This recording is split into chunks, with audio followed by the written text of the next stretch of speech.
Howdy doody everybody, I hope you're doing great. In today's video we're talking about Project BBQ.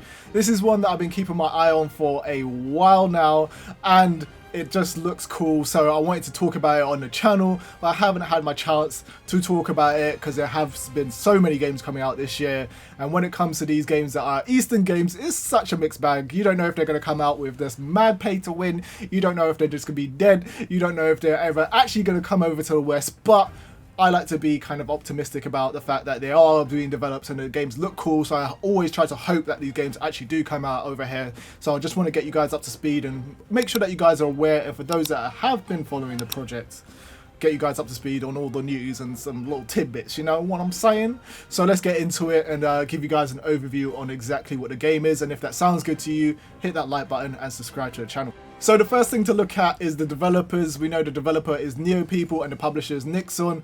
Nexon doesn't necessarily have the greatest of track records of not making pay-to-win games, but hopefully they learn a lesson this time, and hopefully when they publish it in the West, if they ever do, they actually make some changes to that. And I feel like a lot of Eastern developers are doing that now. They know that the model of like pay-to-win doesn't necessarily work over here, and we have a full pushback on a lot of pay-to-win games, so they kind of tailor it for us as an audience, which is pretty cool. I liked how that's kind of really changed. The actual game takes place in a parallel universe to the Dungeon Fighter Online universe.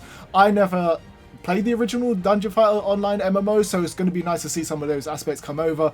MiHoYo does this a lot as well with their games. They kind of take aspects of their other games such as Honkai Impact and Genshin or Star Rail and kind of remix them all, take characters from some of those and cherry pick some of the best stuff and some of the really light characters and plop them into all their games. I feel like it really makes the universe feel connected, kind of like the Marvel MCU basically, which is pretty cool. The genre of the game is an action open world MMO RPG, and the action is there, guys. The action is there. It's a bit of a madness. If you actually see the gameplay footage in the background, you're going to see how tactile and visceral the actual gameplay actually looks. It does look like you're actually just bodying things when you actually take a swing of it, and this is where I kind of want the MMO genre to go. I'm kind of tired of just like tab targeting and just sitting there and kind of walking out and just standing there basically when I'm fighting.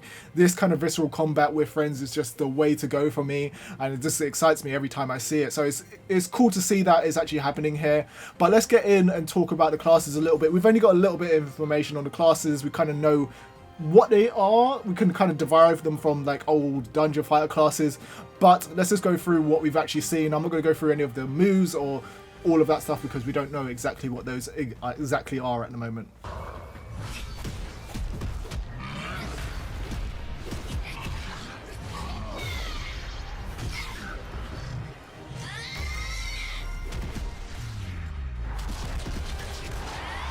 So at launch there's going to be between 7 and 8 classes. We don't know the exact names of them, but we've seen some footage of the different classes, and the ones that we've seen so far are the Blade Master, the Gunner, the Mage, the Berserker, the Fighter, the Knight, and a class with a Lance, but I don't know the exact name of this, but some of the names can actually be derived from like the old Dungeon Fighter games, which is pretty cool.